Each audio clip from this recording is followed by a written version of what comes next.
Okay, welcome everyone to today's Fireside chat on promoting good mental health in schools, hosted by Tomo Club.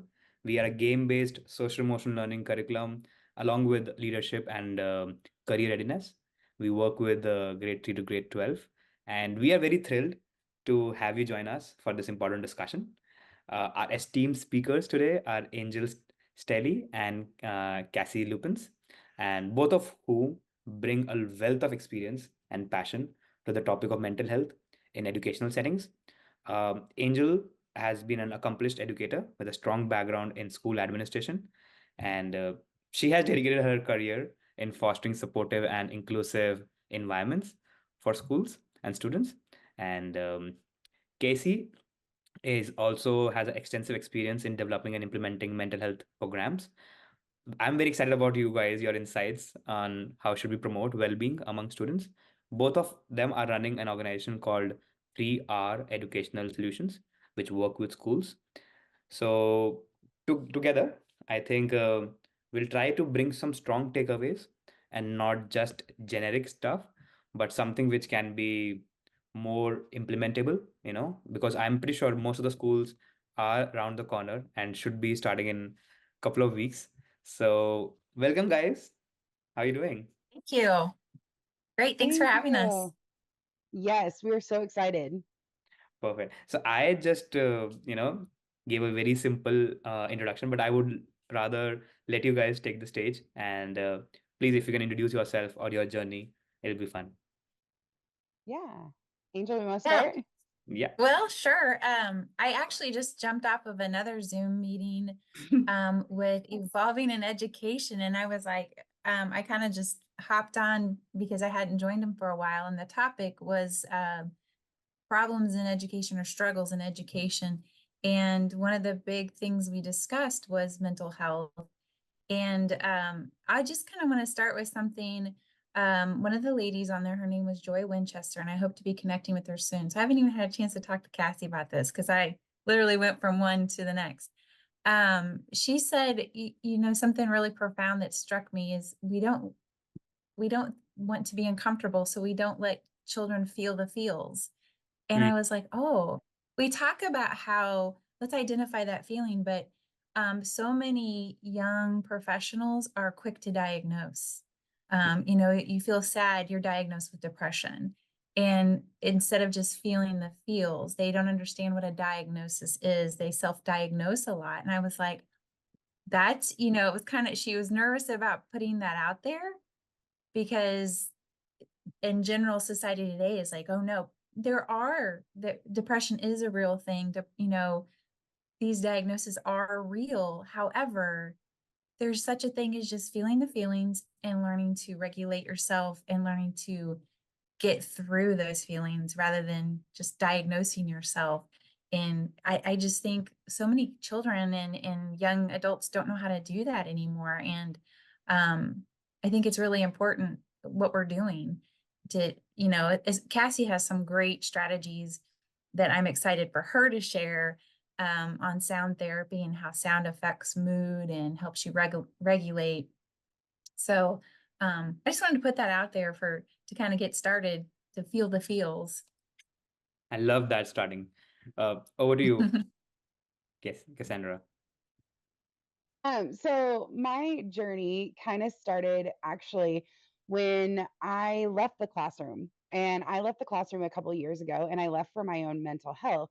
And when I left, I was like, nope, I'm done. I need a break. And it was one of those things that I left because like I couldn't come home and parent my own child because I had given so much of myself away at school. Mm-hmm. So I left the classroom and I started on kind of a mental wellness journey of my own.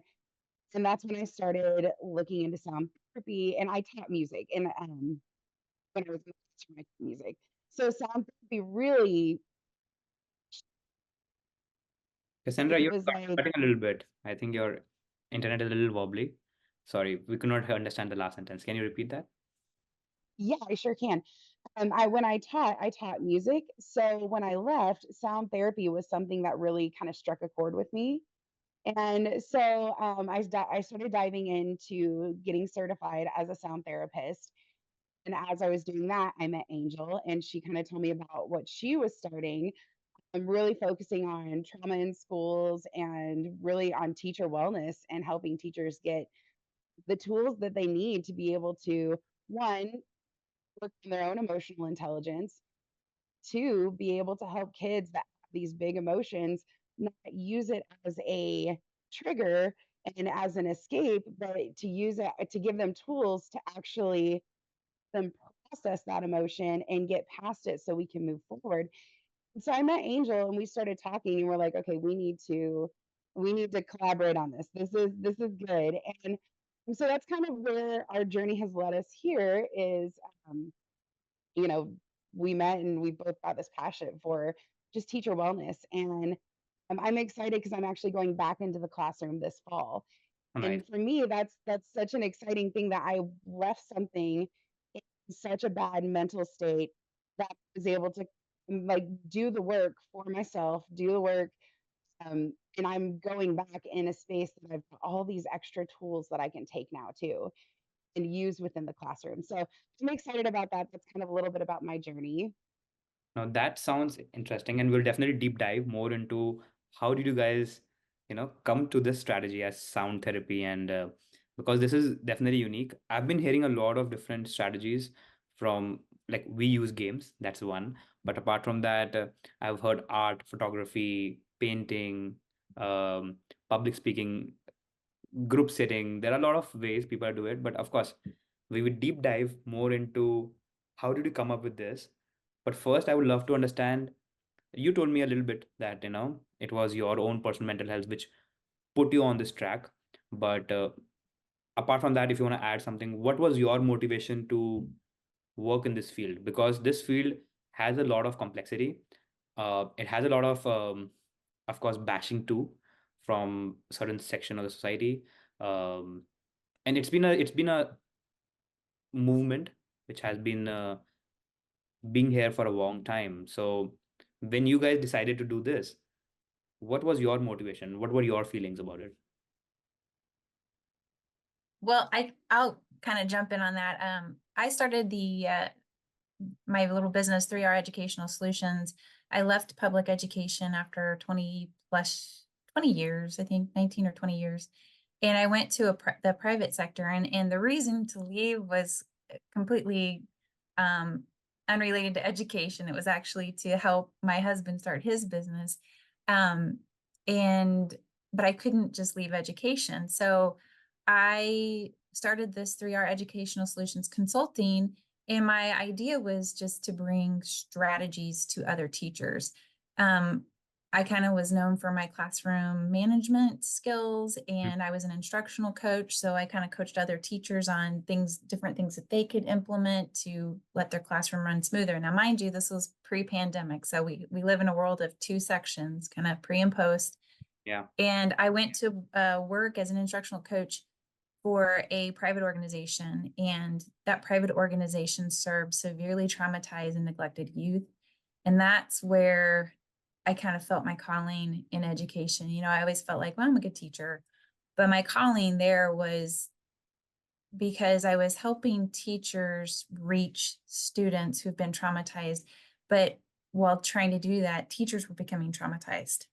It was a normal day to have a chair thrown at you, or to see a child put in a hold, and so through my training, it just really taught me a lot about myself. And I thought, we all need this. And Hmm. then pandemic hit, and going out into schools kind of just halted, obviously. And I thought, well, we need a way to bring this to educators. How long are we going to be in this shutdown? And so I kind of started tinkering around with like creating courses. And then, of course, I'm kind of getting ahead of myself, but I met Cassie. So my passion for this, the pandemic kind of sparked it, because I thought that there's going to be so much trauma coming out of this. Yeah. And as we were 4 years past the first shutdown here, or yeah, I guess the where the world shut down, we're seeing so many different needs in education that all build on each other. So there's this need and there's that need, but it's all very cyclical and it builds off each other. And I through my training, I just learned so much about myself and why my brain thinks the way it thinks. And I think the key to this is not only teaching teachers, educators, why their brain thinks the way it thinks, why we automatically go into this mode or that mode. Um, we kids are interested in why their brains think the way they think. And that's kind of what sparked my interest in it. And I got my yoga certification. I was an athlete and I was like, I don't have time for all this breathing stuff, but let's see what it's all about. And again, continue to learn a lot about myself. And then in talking to Cassie, and she's talking about sound, and I'm like, oh, I'm kind of digging into that too. And she's just a wealth of information on frequencies and how it affects your brain and your mood and your thinking. So I feel like I'm rambling on here, but that's what sparked me to start this business. And then meeting Cassie was kind of just synchronistic of the things that I wanted to accomplish.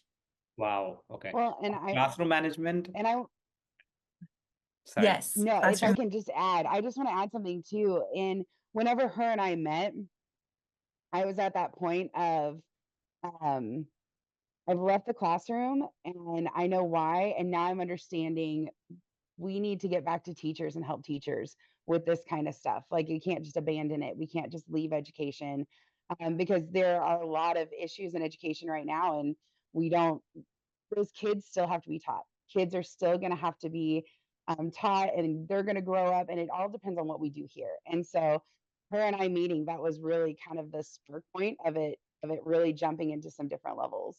Hmm. But why do you think it's the school's responsibility? I'll try to be a little bit player devil's role here, but I want to understand that if a student is spending two-thirds of the day at home and maybe few hours in a school, why is it a school's responsibility to focus on these skills or these techniques? I know my answer because I'm in the same field, but I'm genuinely interested why you think it's a school's responsibility. Well, first of all, I don't think it's the school's sole responsibility, but I do think the school is the connection to the family. We are educators, so we have that background. So I think parents in general look to us as the professionals, as the leaders, and we were under a lot of scrutiny, and we always are in the education field, no matter public, private, whatever. I think parents look to us to go, well, they don't do that at home. Or they do this at home. So they're looking to us to be the experts or to give them advice or to provide strategies at home. And honestly, like I said, I learned a lot about myself as a parent because in my classroom, I wasn't like two different people, but I've also went home and I was kind of like, I deal with this all day. Don't you act like that. You know what I mean? So I can see both sides of this, but I was like, oh, I know better than to say those things to my kids, but I'm also just tired. And it kind of speaking on why Cassie went back, or left the classroom. I did that for a little stint too when my children were young because I felt like I didn't have enough to give them. Yeah. And but then when they went to school, I went back. So I don't think it's the sole responsibility of the schools, but I do think public in general, the reason teachers are under such scrutiny is because they look to us as professionals, and that's a lot of pressure. And Cassie and I just did a retreat for a group of teachers, and I think they just need to be seen as humans and supported. So that's I kind of just talked around that. I get on little soapboxes, but Yeah. did you want to jump in there? I have a little something that I just wanted to add to that is I don't think it's the sole responsibility, but I do think that there needs to be a level of working together between the teachers and the parents and the parents in the community. And I feel like it needs to be just open conversations about, hey, this is what we're talking about. This is something that you can do at home to help with these. I mean, in the spring, I actually went and presented at a school for a parent night, and I talked to the parents about test anxiety. I gave them tools on things that they can do at home with their kids to help prepare for testing that was about to happen. And I feel like that's kind of the school can almost be that pathway to help get some of that knowledge, like Angel was saying, kind of that pathway to get that knowledge to parents when sometimes parents need that extra too. Because I mean, not a lot of us have come out of school with degrees in psychology and how the brain works and all that stuff. And so I think it's just using the school as a pathway to also help get that information to parents. And I feel like it needs to be a joint effort between teachers and schools and what's happening at home in the community. No, absolutely. So the saying that, it takes a village to grow a child, and that village involves big part of school for sure. And I remember when I was growing up, my parents have given ultimate autonomy to my teachers to do whatever they want, to say whatever they want, to beat me out if it's possible. But I didn't have to. They didn't have to. But the point was that they had given them a lot of agency, right? Because of course of the whether they treat them as professionals or whether they treat them as co-parents to a certain degree. Uh, because we also used to look like we used to have we can be so, always when we leave our kids with a family, they tend to behave much better. And when they are with us, they are vulnerable, they are full of tantrums. So this is also a reason, right? That when I look at as my teacher, I look at a certain degree of more respect, more uh, there is some different emotion there that I'll be much more open to learn from a teacher than my parents sometimes. Yeah. So I think that theory definitely applies, and hence, if mental health is a major section of a student's life, the teachers and the school has to address it. They can't get away with it, right? Yeah. But having said that, there's a huge cultural thing. So while growing up, or in general, societies were much more homogeneous in the beginning. You know, the concepts of tribes and villages were like much more localized, and hence they can blindly trust the teachers. But now we are living in a very heterogeneous society. People from all over the countries, nationality, languages, they're living together in a small area. And it becomes even tough to have a common understanding, right? What's right, what's wrong. It's too subjective. And if I'm Mhm. teaching math can be objective. Hopefully, history is again a whole subjective topic, not going there. But mental health is the highest level of subjectivity, right? From culture to culture. How do you take that? How do you manage that? Because it's a huge challenge. That's a really hard question. And I'm sitting here thinking because my husband and I have had this conversation before, and he's like, mental health is one of the hardest ones for anyone to understand. Mm. Because you like if you've got a scratch on your arm that you need it to be sewn up, like you can show that, you can see that. But mental health you can't see. Mental health you can in a person's behavior and different elements like that. But mental health is something that's hard to see and it's hard to I think anyone on the outside looking in, just to be able to say off of just a quick whatever, okay, well, I feel like it takes more time and conversation to get to some of those places of, well, like Angel was saying earlier, diagnosis, where not everything necessarily needs to be diagnosed. But yeah, that's a hard question because mental health, you don't see it. It's not as visible. And I feel like sometimes people, when they don't see it, they don't understand it. And that's hard. Yeah, true. What about you, Back Angel? to feel the feels. Yeah, feel the feels. I think as far as it being so broad and it's hard to pinpoint, as far as being an educator or a parent, I think the key thing to teach, and I do a lot of reading and listening to audiobooks and driving my family crazy with it, is empathy. And I really think if we can teach empathy, then we're, and I'm not saying there's, like Cassie said, I talked about earlier, feel the feels. It doesn't necessarily need to be diagnosed, but teach them to feel the feels and empathize with other people, are understanding yourself. So if you talk to them about, talking to students about, okay, well, I'm just going to use something kind of severe here, like a child threw a chair and hurt another child. Okay, we understand you are obviously angry. I mean, so there's your feels, but why? What caused it? So you had that trigger. Now next time, what are you going to do? And then go to the person that you hurt and say, did you mean to hurt them? Wouldn't you be upset? Teaching that empathy of what the other person is feeling and the person who got hurt, like, what caused them to be so angry.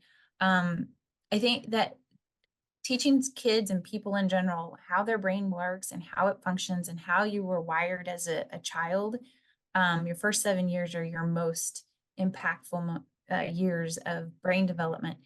So teaching them how their brain works and empathy, I think, are the two key things when addressing mental health in schools. And feel free, like, I'm open to hearing more. So if anybody wants to reach out to me, I would love to have a conversation. Like I said, I'm always listening to audiobooks, but the key thing I hear across the board and all the stuff that I read is teaching empathy. No, I think you were at the bullseye, because my ideology, and I've been testing it for a long time. We are not teaching them contextual uh, information. We're teaching them frameworks. When you said how your brain works, it's a framework, right? How empathy works. You think from someone else's shoes. These are more like techniques rather than helping someone contextually, because that's a job of a therapist. That's a job of counseling if somebody is having those kind of troubles, right? So, yeah, absolutely. I think that's absolutely on the right path. And I love that. Okay, before we jump into understanding how you guys work, I have another controversial question that I want to, because as a school leader, you have to ask those things, you have to answer those things. So there is a lot of belief system that under the segment of mental health, or now IEPs, every kid who shows up some kind of issues, whether it's attention deficit, which every kid has, right? Uh, you can call distraction, and you can call curiosity as distractive behavior, or you can call excitement as jumpy and disruptive behavior. But it's very easy to label kids. And of course, there's a whole other discussion about it being a financial scam in some manner, right? So what are your thoughts about it, that these frameworks, whenever you bring in like IEPs, or it will definitely have some bad players who are trying to work around the system and misuse the system. So how do you guys what do you guys think about it? Cassie, Am I asking a lot as too far much? as yeah, that's a big question. As far as labeling students, I know we have a job as educators to read those IEPs. One thing that, and I've been out of the classroom for a while. So one thing that I always tried to avoid, and I guess I'm kind of getting away from the labels, was the conversations about, oh, that kid last year, or that kid 2 years ago, or I had that kid's brother. I think it's just kind of an innate thing that teachers do, trying to warn the next teacher. I try to just figure that out on my own. And honestly, sometimes I was surprised when, like afterwards, if I heard one of my homeroom students got in trouble, and I'm like, really? Because I don't see that behavior in my room. I don't understand. So then you go talk to your homeroom student. So I think we're so quick to label. When you're talking about IEPs, it's law. We legally have to work on those. But as far as like ADHD and things like that, I 100% believe, and I've talked to you about this when we first met, putting devices in their hands more um, kind of causes some of that ADHD, where there's constant blinking on the screen. And so one thing that you told me that Tomo Club does is it meets them where they are, and then stop and discuss. And it presents them, it's a game, but we stop and we discuss. So it's not like kids just on a device. So I was like, I just need to understand this before we can agree. Yeah, I love And that. so you put my mind at ease there. But we're constantly if you watch something that the kids are watching now, my brain's on overload. Yep. but their brain's wired for it. And my brain's like, shh. And I just want everything around me to be quiet. So I can't imagine being that child or a teacher now trying to constantly entertain and be on. I feel like we've got to teach kids to be uncomfortable. We've got to teach them to sit and quiet and to really regulate themselves and struggle with their thoughts a little bit. Does that make sense? No, Did I absolutely. address the question? I'll come to you, Casey, just answering to Angel's point. Of course, our combination is gameplay and discussion, so that it's not only game. But there's also one more technical angle to it, which is called frame per second, FPS. So if any game or any content has a very high FPS, it's basically like giving a lot of dopamine shots every 5 seconds, just like this concept of short reels, short form content nowadays. That makes it more addicting. So in our case, we make sure that our games are much more slow paced, much more collaborative, much more uh, observation first in that manner, so that it's not about enticing kids with strong graphics and with colorful display. So I think it all lies, the answer is right in front of us. It depends on how we adopt that in our content creation. So thank you for bringing that up. And yes, Cassie, you were saying something. No, I was just thinking about like we were talking about the labeling of students, and you know, one thing that I think we focus on too is we may be labeling students too much. We may be as schools, however, but one thing is making sure students are accountable for what their actions are doing. So whether they're labeled as ADHD or they're labeled as autistic or they're labeled whatever positional defiance, whatever they're labeled as, we need to know, okay, well, they might have these issues here, here, and here. And that's what the IEP is for, is to help make that this is what the child needs in order to be successful. Like sometimes we tend to use it as an excuse for the child as they're going through their school career as a well, but they're this, well, but they're this, well, but they're this. But then we're not giving them any tools to be accountable for, well, but this child threw a chair at another child and they went to the office and but diagnosis is so they go back with a cookie later. That's not the point. Like, yes, maybe this. What tools can we give this child to be successful in the classroom and not using a label as an excuse?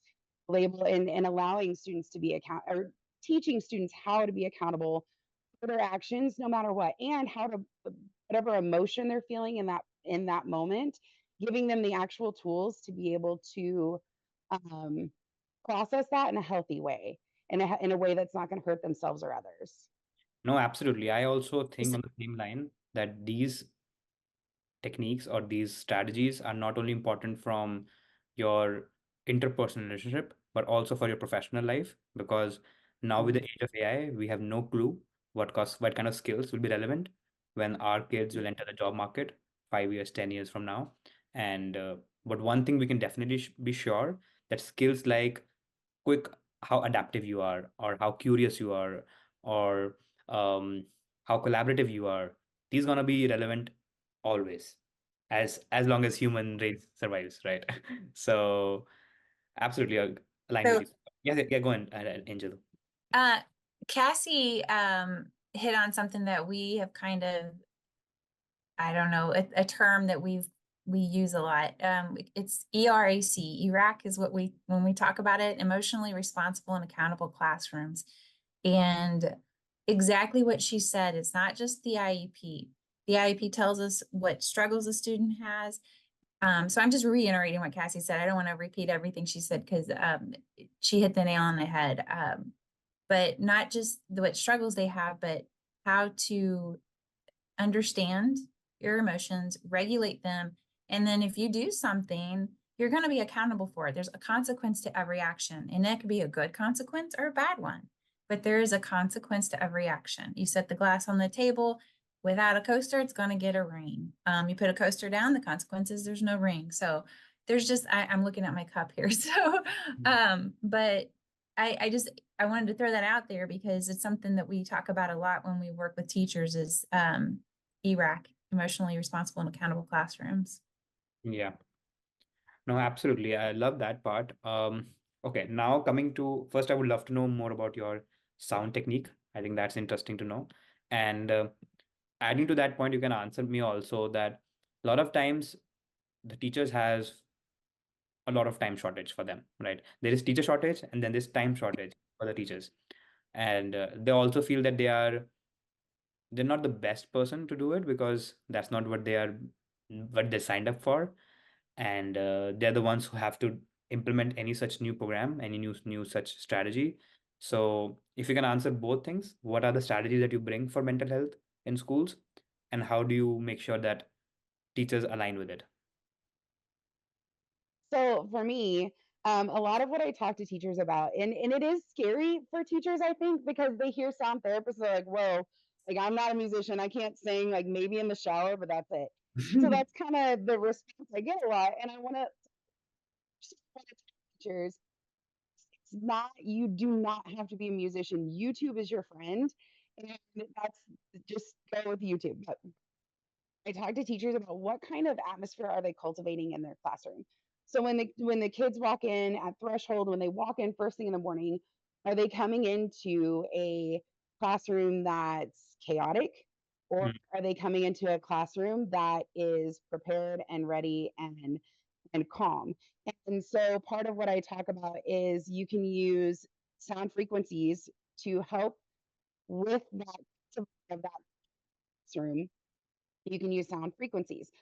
So the way frequencies work is sound goes at a frequency. Depending on the frequency, it can actually change your brain wave, and it can help your brain get more focused. It can help your brain get more calm.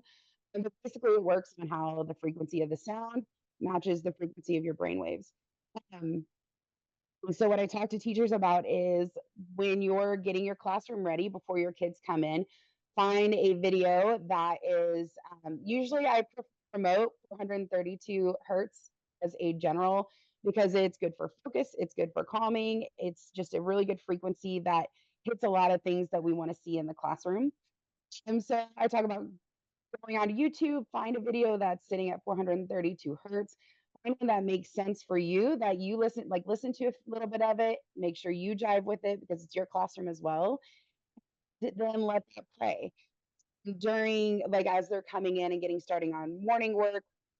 If you're a high school teacher and you're needing to reset, just have something as soon as your class is playing in, have something going as they're getting set.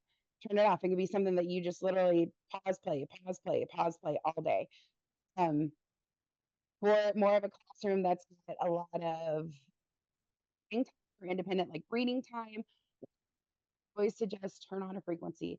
I want that to be what's playing in your room for your kids to kind of create that calming. And we actually did this with our group that we took on a wellness retreat not too long ago. We did art therapy. And during art therapy, we played a frequency that was conducive for creativity. We allowed our teachers to just sit in uncomfortable silence. Well, not silence because it had the frequency playing in the back, but just kind of sit in that uncomfortable, no one's really talking. But the stuff that came out of that was beautiful. Like the things that our teachers created out of that was beautiful. The moments that they had with themselves mm, during that was beautiful. Like it's just nice to see it really working. I'm really excited because me going back into the classroom this year, I'm going to have an opportunity to collect more data on this, and that is really exciting to me because that's, I mean, we're educators; they want data. Everyone wants data, and so like I'm excited to be able to provide more data on how it really does work in the classroom. nice, nice. You want to add something to So yeah, talking about her using sound frequency and hertz, and so part of that in the regular classroom, she hit on high school, all the age difference, all different age groups, levels of school or classrooms. But one thing she does a really good job of, and I kind of like even before meeting Cassie in the classroom, I was like, I do a really good job of this. transitions from one point to the next, we use a lot of rhythm techniques where it might just be, clapping. Okay, you have, 10 claps to get to your next position, 10 claps to put or snaps to put your folders away and get out your next book. Whatever that is. And we use a lot of rhythm. And if you think about it, life has rhythm. Your classroom, the rhythm of your classroom will help regulate students automatically. So if your classroom has a rhythm when it walks in, you have music playing, they know the bell works on the board. It's kind of a da, da, da, da. We say that all the time, like, I'm feeling kind of out of sync. I need to get back in sync. That's rhythm. Yeah. And students feel that. So if they come to your classroom and they know the rhythm of your classroom, they know what to expect. That's partially sound and music therapy. That's the rhythm and regulating that we all need. Yep. No, Yeah, absolutely. rhythm is regulating, and just rhythm and regulation in themselves, whether it's beats, tapping beats, playing rhythms over and over again, those kind of things, it helps regulate the body. Even just things like throwing a ball and catching, like throw and catch. That's a rhythmic motion that is regulating. So it doesn't necessarily have to be music too, just anything that is rhythmic. No, absolutely, you're right. I think there is a pattern in rhythm and there is pattern around us, everything. So I think it can definitely, and there has been a lot of famous personalities who has, brought this technique up to explain how did they manage their regulation, how they manage their emotions, and how they function for creativity. So I am all about it, right? I think when I'm traveling in any um, country or any different language speaking people, I think music really brings people together anyways. So, and it has been existing forever, right? There has been so many prehistoric mentions and anecdotes of music being used to, it's a way to celebrate, right? You can't have a celebration without music or rhythm, so Yeah. sound. So hands in, I'm all in about it. But I have another hard questions to ask you guys here. So a lot of my other friends who works in education space or who works with schools, they have fantastic innovative ideas, but and they bring to the school, they do the training, they implement stuff, but then they have a biggest problem of utility, that the techniques that they bring in, they're not constantly being used upon, and it usually fades away. So how do you ensure that the services or the solution that you are recommending to a school, it stays with them, it becomes a part of their lives, and you guys can also put some kind of impact metrics to justify its relevance? So just trying to understand from a school leader perspective, whenever, if they will listen to this video, this thing will be the one of the most important part for their decision making, right? I've got an answer. I feel like I've got an answer. Go for it. So I feel like how we present things is from the teacher level. And I feel like if we teach teachers how to use these techniques for themselves, Hmm. will trickle down, because I feel like these techniques are so impactful that if you start diving into them yourself, you're going to become an avid user of them. And if you're using them on the consistency, you're going to use them in your classroom consistently. And so I feel like where we focus on teacher wellness is that's where it's going to start. It's going to start with the teacher finding it and adopting these techniques, and then seeing how they can use that in their own classroom, and it's going to trickle down. That's how I feel like it can stick, is by, I mean, approaching it from a, not a, okay, do this, not approaching it from another thing to add on their checklist, another thing that a teacher has to do, but approaching it from a, hey, let's work on teacher wellness, and I feel like it will trickle down. So that's my answer for that. Hmm. Absolutely. Just to Teachers. piggyback, Yeah. sorry, go ahead. No, go ahead. Go ahead. Interrupted. To piggyback off of what she said, the teacher wellness event that we provide administrators, I strongly encourage administrators to be a part of it. So when you're saying, oh, I'm gonna do this for my teachers, be there with them. And it's a culture building as well. So if you're building that culture of, getting to know you, you're building that relationship. So we always say, spend the first 2 weeks building that relationship with your students. Well, you're doing that with your teachers. And then what we provide with the sound and the mindful movement and art therapy, We also provide them with easy ways to integrate it in the classroom. And it just becomes a culture of mindfulness, not just this, oh, we're going to practice mindfulness. So make sure you have 20 minutes in the day. Here's a curriculum, go. And I think that's what it is. It's a checkbox of they're just adding one more thing to my plate. I've got 20 minutes that I have to carve out. I don't even have 20 minutes to take a bathroom break. But when it becomes a part of your school culture, then it just becomes what is, and your academics all funnels into what is. So your music, you're playing music while they're writing and they're physically using a pencil or they're typing, whatever. So it just becomes part of the culture. So if you as the administrator are right there with them building relationships with your teachers, you know what makes your teachers tick, you know what their favorite candy bar is, you know what kind of music they like, then you're building off of that and it just becomes part of who you are. Right. And I think you guys can definitely think about it that technology plays a very important role in making things a habit. I think technology has been misused to do that. Why not use it for the right reasons? And Absolutely. so I think that is one place you guys can think about of how technology can be a great tool to bring those habits. And especially like once it becomes a part of your habit, then you don't need to find external ways to reinforce it. So I totally agree with that.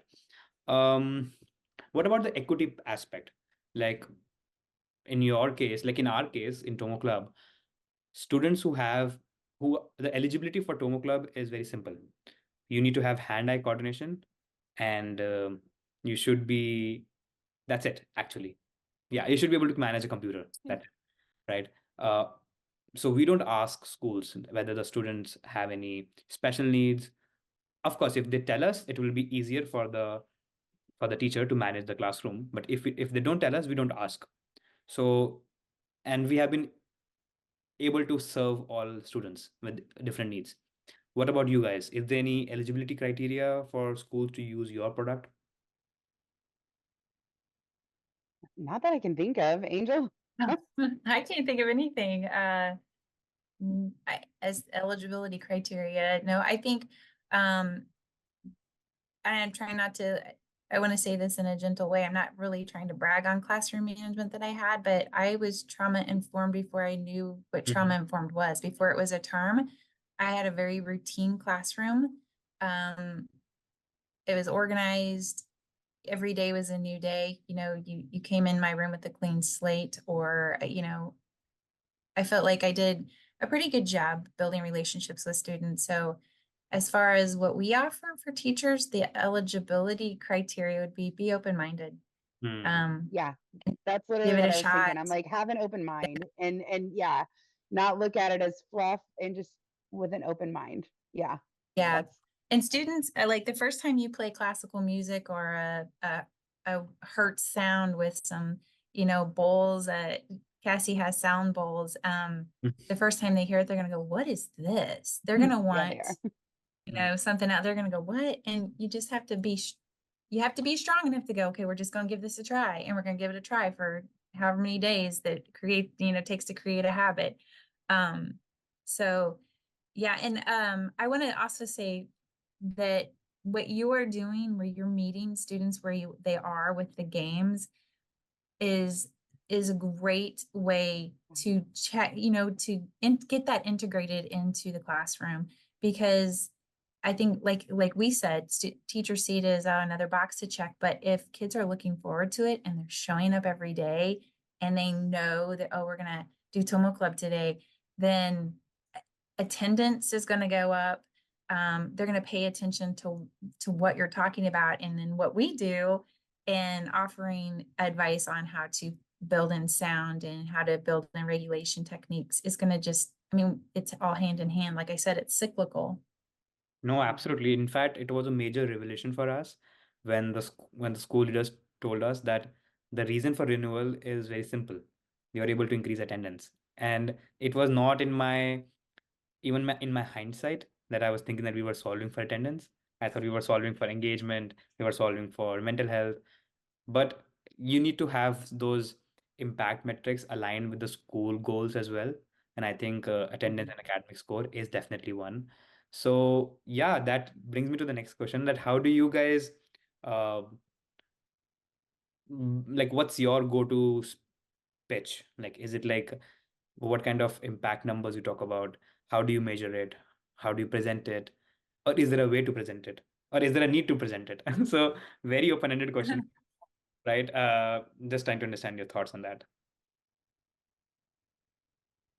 Oh, well, we presented it in several different ways. Like we tried to focus on the teacher, on the educators themselves, and then, and help me out, Cassie.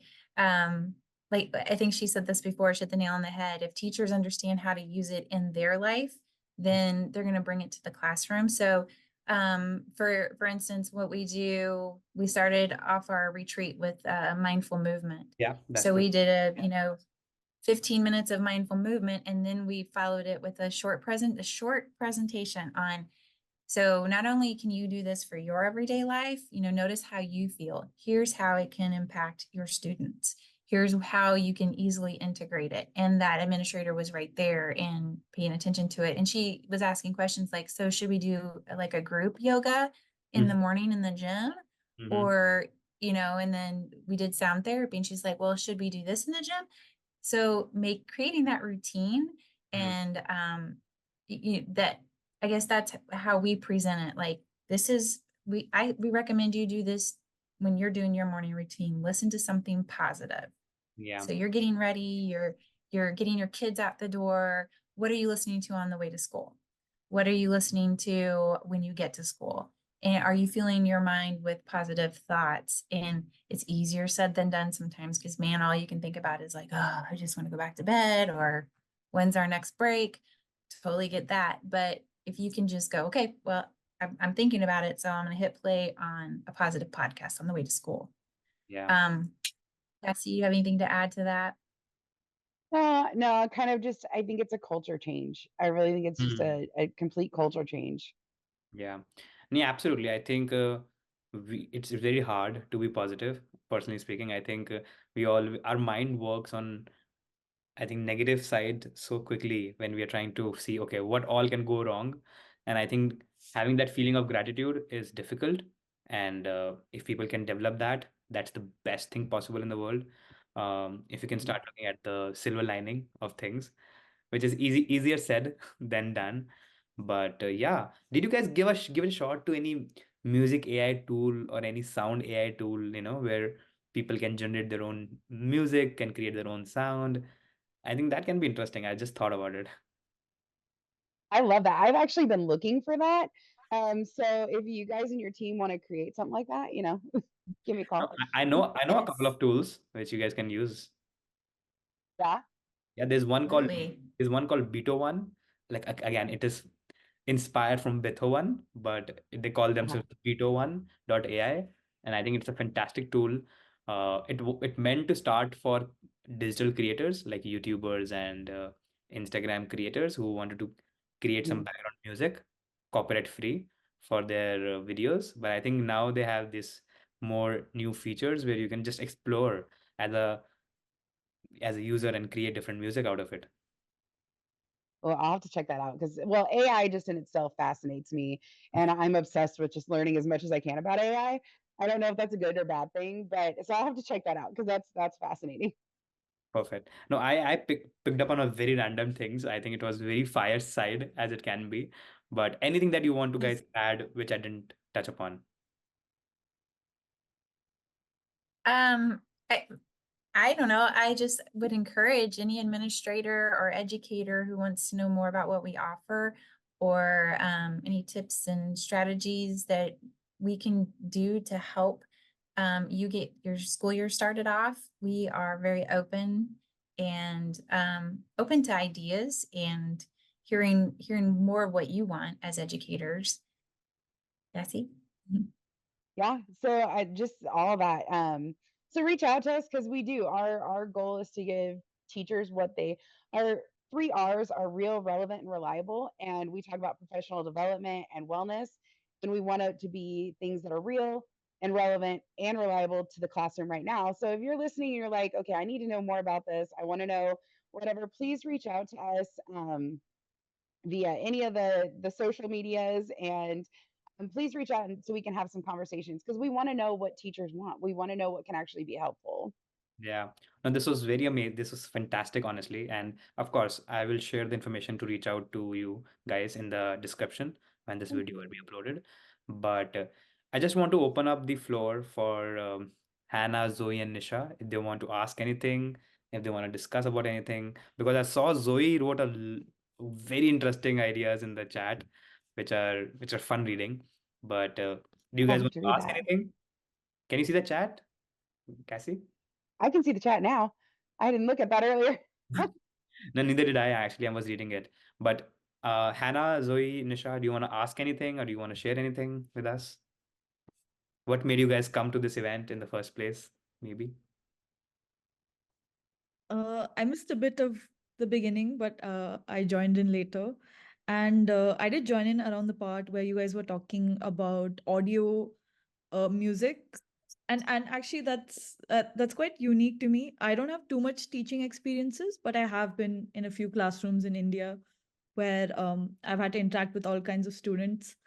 And I've never thought to use music as a way to maybe bring everyone to the same plane or to get everyone in the same kind of energy, or to calm down or to excite. Now that I'm thinking about it, you could do either Mhm. with the kind of music or sound choice that you want.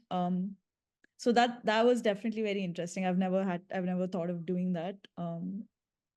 Yeah. And Thank you yeah, so much for just sharing that.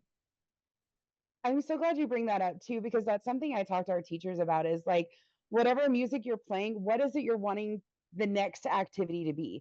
Do you need them to be energized and ready, or do you need them to be more calm and focused?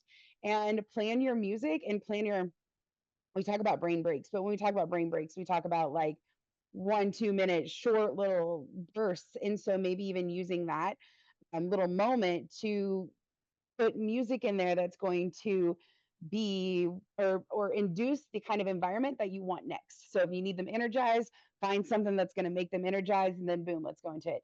If you need them, if they just came in from recess or one of their special classes and they're just on, and you need them to calm down, let's bring a calming frequency in here. Let's bring them down before we move on to your next.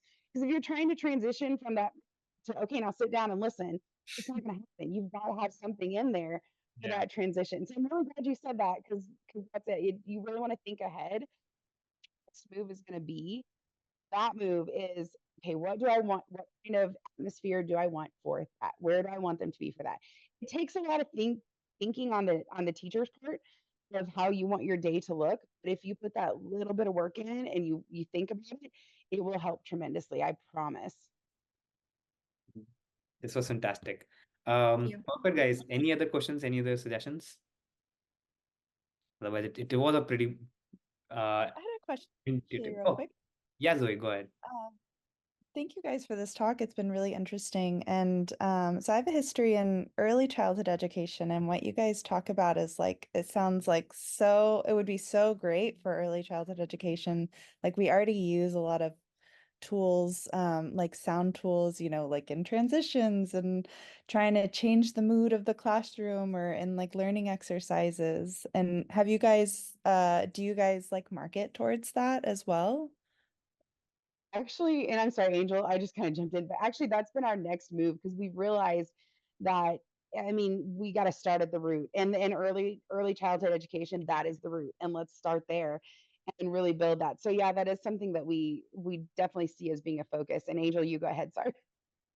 I was just gonna say, when she said start at the root, I was actually a parent educator with parents as teachers.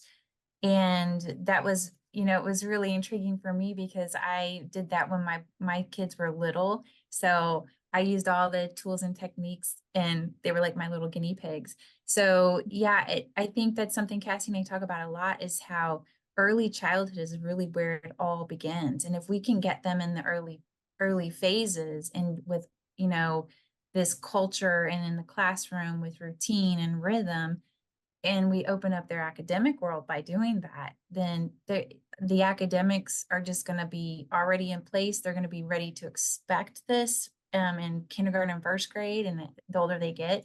So yeah, exactly what Cassie said, early childhood is the root of this. And so absolutely, we would gear this towards specifically for you, but I think trying to meet kids where they are right now, post-pandemic, is key, with the upper Mhm. elementary and high school. Yeah. Yeah, thank you for that. And I love that you guys are bringing this to an older group, because I do think a lot of like tools that are used in early childhood education that are so effective all of a sudden are just like cut off at kindergarten, and for some reason they're like not effective, like are not used in the classroom, and I think that's a shame. So I think that's really great that you guys are bringing those tools there. I love that. Thank you. Thank you. Sounds good. I think this is a wrap then, guys. Thank you so much for doing this. And Yeah. yeah, it was For fantastic. having us. Perfect. Nice to see you again. And we'll catch up again, Angel, soon. Very well. Yes. And hopefully we can definitely bring Tomo Club to more schools. Yeah. Thank you. Thank Yes. you. And Ria, of course. Bye. Take care. Bye-bye, guys. Have a good day. Thank Bye. you. Thank you.